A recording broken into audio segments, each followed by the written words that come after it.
சந்தன மரங்கள் பொதுவாக குளிர்ச்சியை இலைகள் மூலம் வெளியிடுபவை. இதன் காரணமாக சந்தன மரங்கள் அடர்ந்து வளரும் இடங்களில் அடிக்கடி மழை பொழிவு ஏற்பட்டு மண் குளிரும். சந்தன மரத்தில் அதிகம் பயன் தருபவை அதன் மரக்கட்டைகள் தான். சந்தன விதைகள் மருத்துவத்தில் பயன்படுகின்றன.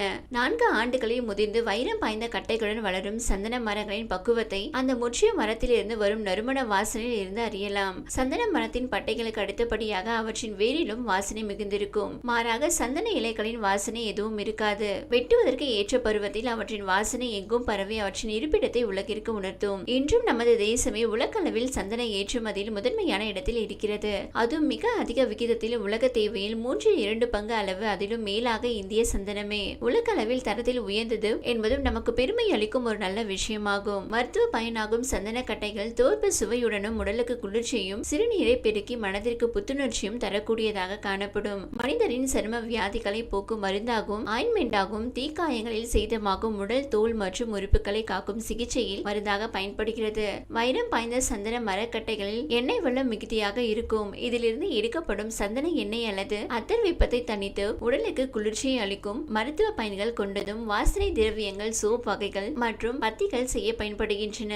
பழங்காலத்தில் நல்ல விலையுயர்ந்த வைரம் பாய்ந்த சந்தன கட்டைகளை வீடுகளில் வைத்திருப்பர். அந்த கட்டைகளை சந்தனக்கல் என்னும் ஒரு கல்லில் நீரை ஊற்றி இழைத்து மையாக எடுத்துக்கொண்டு உடலில், மார்பில் ஆண்கள் தடவிக்கொள்வர்.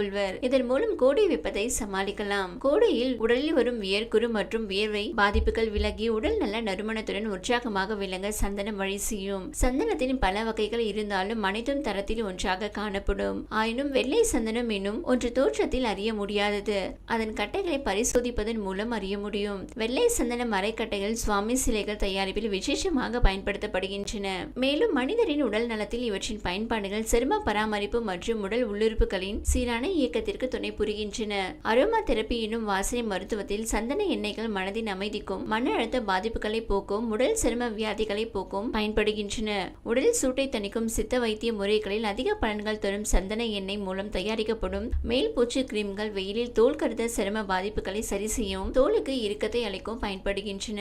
சந்தன கட்டைகளை அரைத்து தலையில் தடவி வர கோடை கட்டிகள் வடிந்து அதனால் ஏற்பட்ட வடுக்கும் மறைந்துவிடும். மேலும் தலைவலி, மூளை, இதய பாதிப்புகளை சரி செய்து உடலை நலப்படுத்தும். ரத்தம் சுத்தம் செய்த நல்ல சந்தனத்தை நீரில் இட்டு கரைத்து சற்று பருக ரத்தத்தை தூய்மை செய்து உடலை குளுமையாக்கி மனதை ஊக்கப்படுத்தி சுறுசுறுப்பாக இயங்க வைக்கும். சந்தன கட்டைகளை எலுமிச்சை சாற்றுடன் அரைத்து உடலில் உண்டான அரிப்பு, நமைச்சல், சொறி சிரங்கு, தேமல், வீக்கம் மற்றும் சகல சரும வியாதிகளுக்கு மேல் பூச்சு மருந்தாக தடவி வர அவை யாவும் விரைவில் மறைந்துவிடும். சந்தன தூளை தண்ணீரில் சுட வைத்து பருக்கி வர சிறுநீர் எரிச்சல் விலகிவிடும். இதுவே ரத்தம் உள்ள வியாதியையும் சரி செய்யும். சூட்டினால் உண்டாகும் கண்கட்டிகள் மறைய சந்தன விழுத எலுமிச்சை சாற்றில் கலந்து இரவில் கண்கட்டிகளின் மேல் தடவி வர சில நாட்களில் அவை மறையும். நீரிழிவு பாதிப்பு குணமாக நெல்லி சாற்றுடன் சிறிது சந்தன விழுதை சேர்த்து தினமும் தொடர்ந்து சாப்பிட்டு வர பாதிப்புகள் விலகிவிடும். வெள்ளை சந்தன தூளை நீரில் இட்டு 1/3 பங்கு நீராக சுண்டியதும் பருக்கி வர இதய படபடப்பு, ஜுரம், உடல் சம்பந்தம் சரியாகி இதயம் வலிமையாகும்.